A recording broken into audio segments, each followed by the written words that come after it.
Bonjour à tous. Aujourd'hui, je voudrais vous présenter une nouvelle gamme de planches, la gamme Superfly 4.2, 4.6, 4.8, 5.0 de la gamme Elite, donc qui va aller en harmonie avec le foil carbone. C'est une gamme qui est destinée pour les surf foils et pour le wing foil.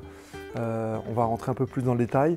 Juste pour vous montrer la housse, dans un premier temps, toutes les planches vont être livrées, pas dans un premier temps, mais toutes les planches vont être livrées avec une housse, 10 mm d'épaisseur de mousse, ventilation ici pour pouvoir faire respirer la planche, poignée de portage, idéal pour partir directement en vacances. Vous avez même le soufflet ici si vous ne voulez pas démonter. Et voilà, la petite série de planches, la nouvelle planche que vous avez déjà peut-être pu voir derrière le mât carbone quand j'ai fait la présentation. C'est la nouvelle planche qu'on va sortir et on va rentrer dans le détail pour vous expliquer c'est quoi cette nouvelle planche.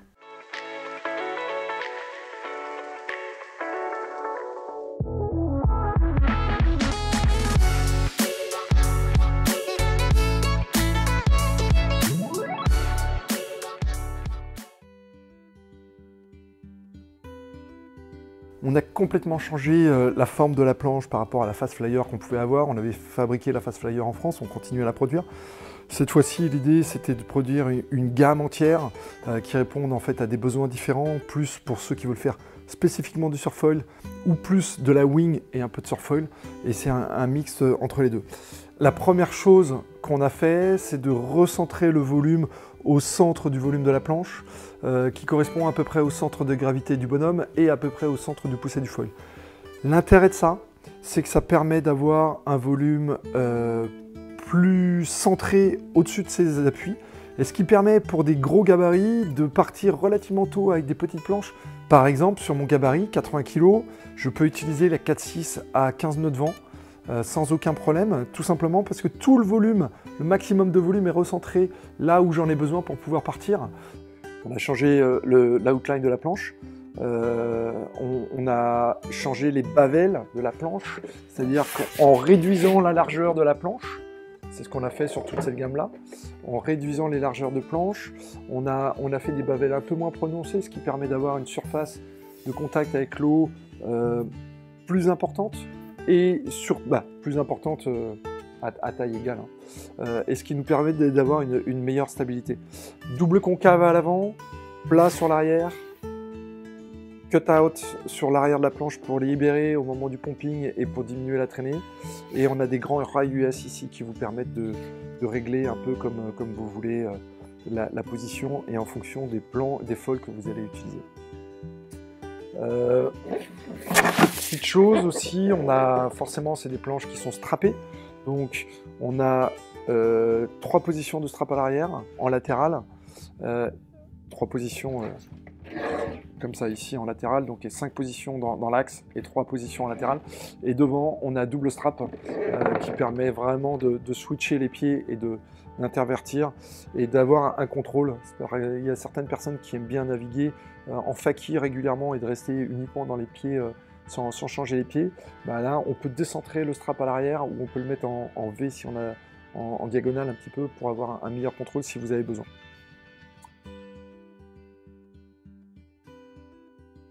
En termes de construction, ce qu'on a fait sur cette gamme, on est donc, comme on disait tout à l'heure, en harmonie avec la gamme Elite. Donc on est parti sur du ultra haut de gamme.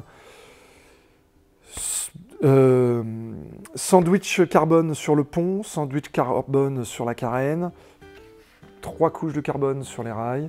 Tous les inserts sont coulés dans de l'Airex, sont collés dans du PVC, donc ça évite tout ce qui est arrachement. Pareil sur le plug à l'arrière.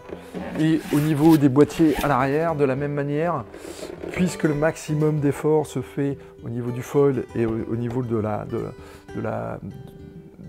positionnement du foil, on a ici un bloc de PVC qui est traversant jusqu'au pont, donc on reprend les efforts du pont à la carène, et ce qui évite tout ce qui est arrachement de boîtier. Pour info, nous on avait ces planches là qui étaient en test sur les Canaries avec 2 riders, 90 kg et 70 kg, et ils l'ont utilisé pendant 4 mois à sauter une 50aine de fois par jour et à monter jusqu'à 7 mètres de hauteur, et rien n'a bougé sur la planche. Donc l'idée c'était vraiment de vous construire quelque chose de solide, mais en même temps léger. Pour vous donner un ordre d'idée, la 4.2 fait 3,7 kg, la 4,6 pardon fait 4 kg, la 4,8 celle-ci fait 4,5 kg et la 5,0 fait 5 kg. Alors si on compare, si on regarde comment elle fonctionne dans les différents supports, windsurf, windfoil et surfoil, si on commence par le windfoil, le fait qu'on ait recentré le volume au centre et qu'on ait une carène relativement plate fait qu'on a un départ très tôt. C'est assez bluffant. Si on compare avec l'autre 4-6 que l'on a, on va partir quasiment 2 nœuds, il nous faudra 2 nœuds de moins devant pour pouvoir partir. Et on a une efficacité au pumping qui est très très impressionnante. La planche glisse tout de suite, le volume recentré au centre permet d'utiliser le maximum de volume pour vous sortir de l'eau le plus rapidement. Et dès qu'on est à la surface de l'eau, on fait que de glisser et on part. Elle est totalement adaptée pour les jumps, de par cette sensation, cette raideur et de cette solidité. Et aussi le fait qu'on a un volume qui est très centré sous les appuis fait que sur des réceptions, on va pouvoir repartir très très facilement. Et la particularité que j'aime sur cette planche-là, de ce que j'ai pu comparer avec d'autres constructions, c'est que le fait qu'elle soit en full sandwich carbone avec 3 couches sur les rails, fait qu'en fait on a une rigidité de planche qui est vraiment très impressionnante. Ce qui donne comme réaction, c'est qu'on a l'impression d'avoir un foil qui est plus réactif encore, qui est plus nerveux, qui est plus rapide et qui va répondre au quart de tour à son appui. En effet, quand on a une planche qui se déforme dans l'axe longitudinal, parce que par exemple on est construit en fibre de verre, entre autres, hein, ou un sandwich même fibre de verre, on va avoir un petit temps de latence. Et là, on va gagner en nervosité et en temps de réaction. Et ce qui fait qu'on va avoir l'impression d'avoir un foil encore plus rapide, plus maniable, plus joueur, et donc qui va apporter beaucoup plus de contrôle par rapport à d'autres planches avec d'autres constructions. Par exemple, à 15 nœuds de vent, si j'utilise par exemple la 4.6, donc la 38 litres, avec un foil en 950 H1 et une voile en 5 mètres carrés, je pars aux alentours, en forçant un peu les 15 nœuds, sinon à 17 nœuds, je suis parti sans aucun problème, avec une sensation de légèreté en vol qui est vraiment assez bluffante. Donc forcément, si vous êtes un peu plus lourd, il faudra aller plus sur les modèles un peu plus épais. Si vous voulez partir encore plus tôt, vous partez par exemple sur la 5.0. Et si vous êtes très léger, vous pouvez réduire les tailles et partir quasiment sur la 4.2. Ça part vraiment à 4.2 à 70 kg, 65 kg.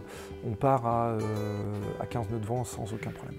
Par contre, si vous débutez la wing, cette gamme, elle n'est pas faite pour vous, excepté si vous êtes très léger, type 40 kg, les kids. Si vous partez sur la 5.0 ou sur la 4.8, vous allez avoir suffisamment de volume par rapport à votre gabarit pour pouvoir partir très tôt. Et ça va vous permettre en fait d'avoir une planche très compacte, très légère, et qui va vous permettre de progresser et de la garder très longtemps dans votre évolution. On regarde plus spécifiquement par rapport au surfoil. C'est une planche qui va partir très tôt, comme on l'a expliqué, parce qu'elle a une carène qui est très plate. On a le double concave à l'avant, on a le volume qui est recentré ici et qui est vraiment au-dessus quand on est allongé, au-dessus de nos appuis, et ce qui permet d'avoir une efficacité de rame beaucoup plus facile. Le fait qu'on ait réduit aussi les largeurs de planche fait qu'on a augmenté la glisse et on a diminué la traînée.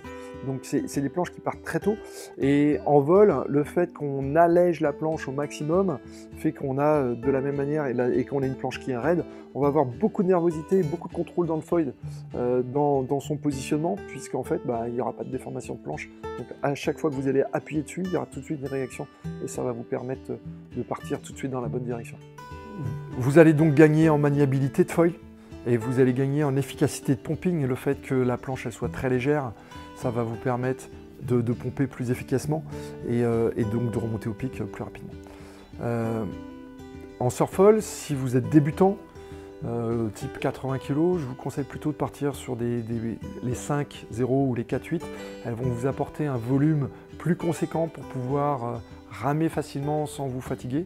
Par contre, plus vous êtes expert, vous pouvez, ou si vous êtes très léger, vous pouvez partir sur la 4.6, voire même la 4.2, qui va vous apporter un contrôle mais fabuleux et vous allez avoir l'impression d'avoir un skate sous les pieds, un shortboard et de pouvoir carver dans tous les sens. En revanche, si vous voulez une planche pour faire les deux activités, wingfoil et surffoil, moi je vous préconise de vous orienter d'abord, d'orienter votre planche pour le wing, si vous êtes dans un endroit où il y a plus de vent, et donc d'optimiser la planche pour ces conditions-là. En effet, en wingfoil, vous avez besoin de plus de puissance pour pouvoir partir, et donc automatiquement, c'est ces conditions-là qu'il faut optimiser. Sauf si vous habitez dans le sud-ouest de la France, et là dans le sud-ouest, entre autres, ou dans des endroits où il y a vraiment des grosses vagues, et vous avez peu de vent, optimisez le surffoil. Mais sur une planche mixte, pour faire les deux, moi j'aurais optimisé le côté wing, puisque en fait on a des planches qui sont assez compactes, assez légères, et au final vous n'allez pas trop les sentir en surffoil pour pouvoir pomper. Mon coup de cœur, si j'avais un set complet à prendre avec cette planche-là, je prendrais la 4-8. Parce qu'elle a suffisamment de volume pour partir tôt en wing, mais par contre en surffoil, elle est suffisamment petite et compacte pour pouvoir surfer et quand même prendre des trains de houle et vraiment bien m'amuser là-dessus. Je prendrais une 810 en achat, en foil, et je prendrais une 1350 pour les conditions super light devant, qui me permet d'optimiser avec une 5 et une 4 mètres en Bretagne. Ça me permet d'avoir les conditions les plus maximales et d'avoir 80% des conditions couvertes. En résumé, on a essayé de vous faire une planche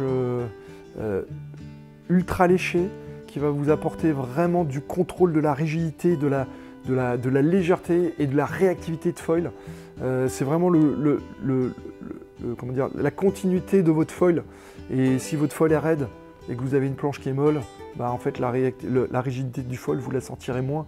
Donc l'idée c'est de rigidifier le foil, rigidifier la planche. Et après, c'est à vous, en tant que pratiquant, d'être précis sur vos appuis pour avoir le maximum de contrôle. Mais voilà, on vous donne en tout cas toutes les billes pour pouvoir avoir le meilleur produit et d'avoir la meilleure efficacité sur l'eau. C'est la gamme Super Flyer. On est heureux de vous la présenter et à très bientôt sur l'eau.